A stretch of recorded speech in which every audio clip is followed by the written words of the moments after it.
On August 8, 1969, Charles Manson sent 4 followers to a house in the Hollywood Hills. He told them to kill everyone inside. They did. 5 people died that night. One of them was 8 months pregnant. But here's what the official story never fully explains. The house wasn't chosen at random. It wasn't about Sharon Tate. It wasn't even about a race war. It was about a record deal. Charles Manson wanted to be a rock star. Hollywood said no.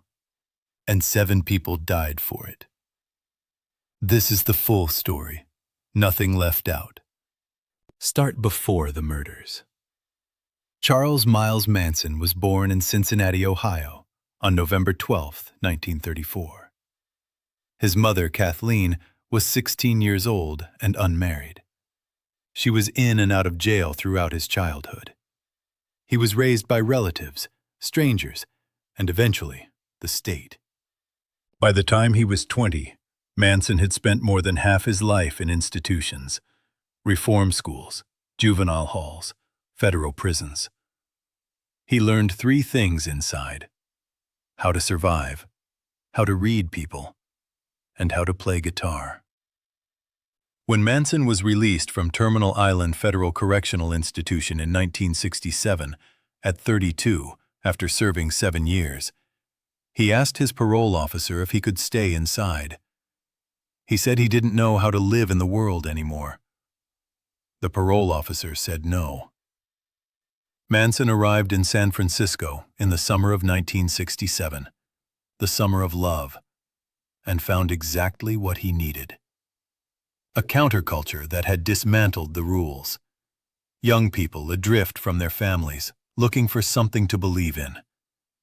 And a music scene that might, just might, give a 32-year-old ex-convict with a guitar what he had always wanted. He built a following. He called them his family. Most of them were teenagers. In the spring of 1968, Charles Manson met Dennis Wilson. Dennis Wilson, drummer of the Beach Boys, one of the most successful bands in America.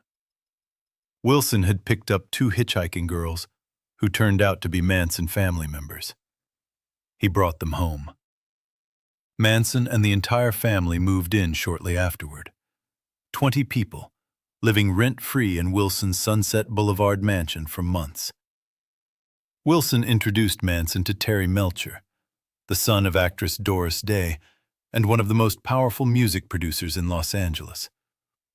The Beach Boys had already recorded one of Manson's songs, Cease to Exist, without crediting him. Manson believed a record deal was coming. He believed it was his destiny. Melcher came to Spahn Ranch, the dilapidated movie set outside Los Angeles where Manson had moved his family, and watched Manson perform.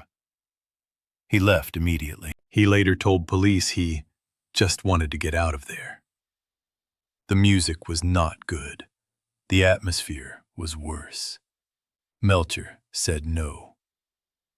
What happened next is the part of the story that the official account has always struggled to fully explain. Manson's behavior changed. He became increasingly paranoid, increasingly violent. In July 1969, family members stabbed Gary Hinman, a music teacher, to death at Manson's direction.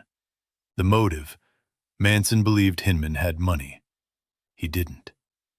On August 8, 1969, Manson sent Susan Atkins, Patricia Krenwinkel, Charles Tex Watson, and Linda Kasabian to 10,050 Cielo Drive in Benedict Canyon. That address had been Terry Melcher's home. Melcher had moved out months earlier. Sharon Tate, actress, wife of Roman Polanski, 8 months pregnant, was living there now. Manson knew Melcher had moved. The official story was that Manson wanted to instill fear in Melcher, so he chose Melcher's old house as the site for the murders. He knew that Melcher didn't live there anymore. He just wanted to give the guy a good scare. What followed was not a scare. Stephen Parent, 19 years old, visiting a friend at the guest house, was shot in the driveway before the family even reached the front door. Inside, Sharon Tate, Jay Sebring, Abigail Folger, and Wojciech Frykowski.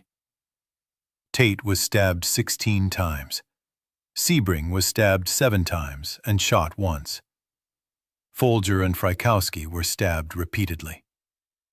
The word pig was written in blood on the front door. The following night, Manson led followers to the home of Leno and Rosemary LaBianca.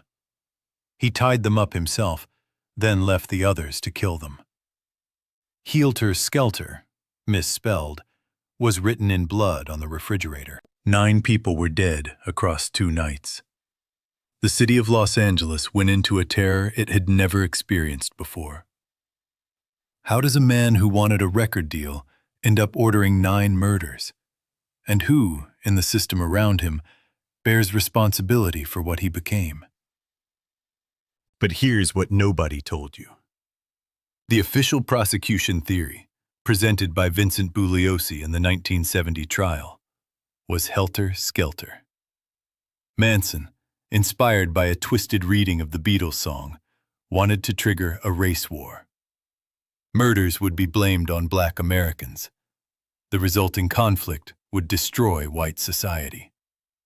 Manson's family would emerge from hiding to rule the aftermath. That theory won convictions. But it has been disputed by researchers ever since. The Helter Skelter theory is just one possible explanation. Charles Manson's motives are re-examined in the Netflix documentary Chaos: The Manson Murders. The simpler explanation, rejected by Bugliosi, was also in the evidence. Terry Melcher had refused to sign Manson to his record label and subsequently moved out of the Cielo Drive home. Manson, however, was unaware of this move, and it proved to be a fatal mistake for Sharon and her friends that night. Manson wanted a music career. Hollywood took everything else from him first, and then said no to the one thing he wanted. 7 people paid for that rejection with their lives. None of them had anything to do with it. The trial of Charles Manson began in June 1970 and lasted 9 months. Manson had not physically killed anyone at Cielo Drive or Waverly Drive. The prosecution had to prove that he had directed the killings, that the family members had acted under his control. Bugliosi built a meticulous case around Manson's psychological dominance over his followers. It worked. Manson, Atkins, Krenwinkel, and Van Houten were convicted of first-degree murder. All 4 were sentenced to death. In 1972, California abolished the death penalty. The sentences were commuted to life in prison. Manson spent the rest of his life at Corcoran State Prison, giving interviews, maintaining a following, and denying everything. He died there on November 19, 2017. He was 83 years old. The parole hearings for his followers became a decades-long ritual. Susan Atkins died in prison in 2009. Patricia Krenwinkel remains incarcerated. Leslie Van Houten, one of Manson's followers, was released from prison on parole on July 11, 2023, after spending more than 50 years in prison for 2 of those murders. Terry Melcher, the music producer whose rejection of Manson sits at the center of the motive, spent the rest of his life haunted by his connection to what happened. No one would ever talk about the Manson murders in front of Terry, one associate said. Terry was a very paranoid person. He did not like to be around crowds. He certainly didn't like being recognized. Melcher died of melanoma in 2004. He was 62 years old. And Sharon Tate.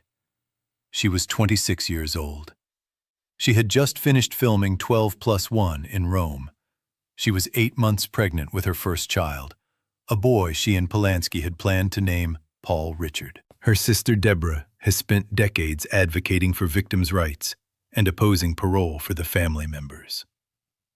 Deborah Tate is convinced that Manson is responsible for several additional stabbing murders that have yet to be solved. The questions did not end with the convictions.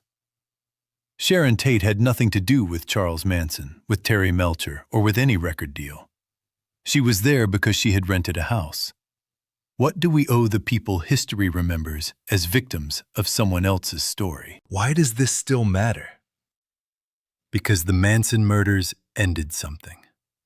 The savage brutality of the murders sent a shockwave of fear through Hollywood's elite, many of whom relocated temporarily. Aspects of the family's appearance, lifestyle, and anti-establishment politics affiliated them with hippie culture, causing a detectable backlash against hippies throughout the country. The Summer of Love lasted 2 years. 2 nights in August 1969 ended it. The optimism of the 1960s, the belief that a generation could opt out of the old world and build something better, had its practical limits exposed in the most brutal possible way. The counterculture that had promised peace and community had produced, at its edges, something that looked like neither. And Charles Manson, the man at the center of it, was not a monster who arrived from nowhere. He was a product of a system that had failed him from birth, institutionalized him through his formative years, and then released him into a world he had never been equipped to navigate. That is not an excuse. 9 people are dead. No explanation makes that acceptable. But it is a question. What does a society produce when it discards its most damaged people? When it institutionalizes rather than treats, incarcerates rather than rehabilitates, and then releases them into the world with nothing? Charles Manson is one answer to that question.